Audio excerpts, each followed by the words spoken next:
welcome to F1 Now. In this video we're going to be reviewing the Saudi Arabian Grand Prix. Yet another race whereby RedBull showcased prime dominance with both cars, proving to be without a doubt a car certainly capable of winning every race this year. The car is in such a level above the rest that even the cost cap penalties don't seem to be the aspect that is going to hold RedBull back as the season progresses.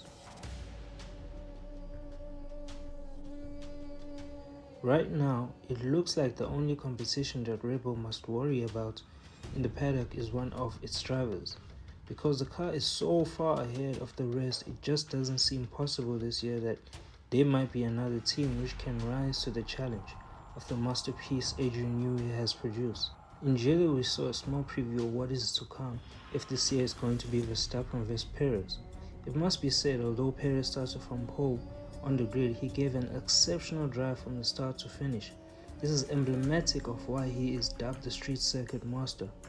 At the start of the race, Perez was beaten to the first corner by the newly energetic Spaniard Alonso. But rather than overworking the tires, Perez showed patience and waited for DRS on the third lap in order to make sure his overtake didn't compromise his race pace. The Red Bull has displayed so much speed under DRS that Perez could make the overtake with ease, and then use the first sector to make the gap from the Spaniard, providing an effective solution to race management. This all seemed to be in preparation of when Verstappen eventually comes up behind him. Verstappen, on the other hand, also produced a drive worthy of drive of the day. From the way he was cautious and patient in the first lap, with slower cars, to chasing down Leclerc as the race went on. After the safety car, when Max was closer to Perez, we got to see them push each other, with Perez not willing to give even a tenth back to Max. Their push came to an end when Max felt the drive shaft felt a bit rough and were told to maintain pace. A sign of tension risen when the race ended, because Perez found out Max was able to push for fastest lap when he was under the impression that they had to maintain pace.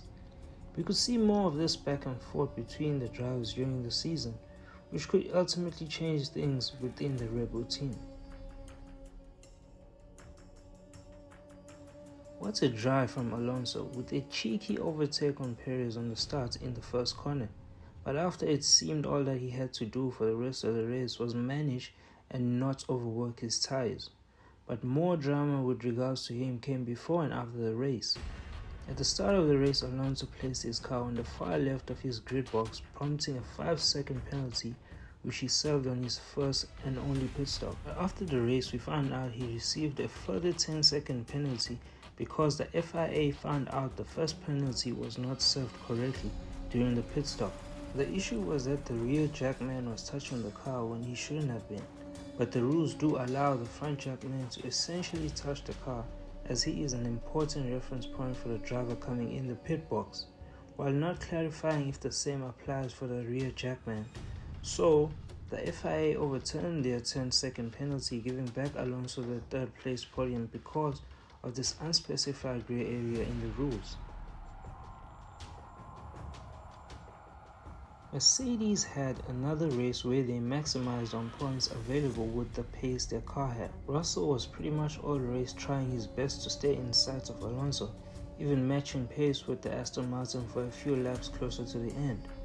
This was prompted by the fact that Hamilton had moved up position during the race, closing in on Russell. There was a suggestion that maybe it would be better to have Lewis in front with his mediums compared to Russell's hard, but Russell didn't have it, increasing his pace, staying around 5 seconds to Alonso in front. Pretty much all race, Lewis didn't seem to have the pace, but also it has to be mentioned that the introduction of the safety car so early to the race with his stint on the hard made it hard to continue as planned with his race strategy. Compared to the previous race on FP1 in Jeddah, Mercedes had significantly more pace in race trim. Ferrari looked to have pace to rival Red Bull on the first stint, particularly with Leclerc, who had just enough to get behind Carlos. It looked like both cars just couldn't work the hard tires accordingly, and the best they could do during the day was 6th and 7th respectively. Further down the field, near the race's end, we saw Yuki and Magnussen battle it out for a few laps to see who would get the last points of the race. It must be said Yuki was excellent in how he defended, keeping his car in the right position for as long as he did, considering that at that stage of the race, the Haas of Kevin was faster. Another jostle we got to see at the back was of McLaren teammates Lando and Oscar. It's disappointing that McLaren was not in position to get a few points, but it's obvious to see just how bad their car is right now. But should they have a turnaround in the team, that driver pairing will give McLaren a lot of points, because it looks like Oscar is not far off Lando in pace. And as always, thank you for watching this video and bye for now.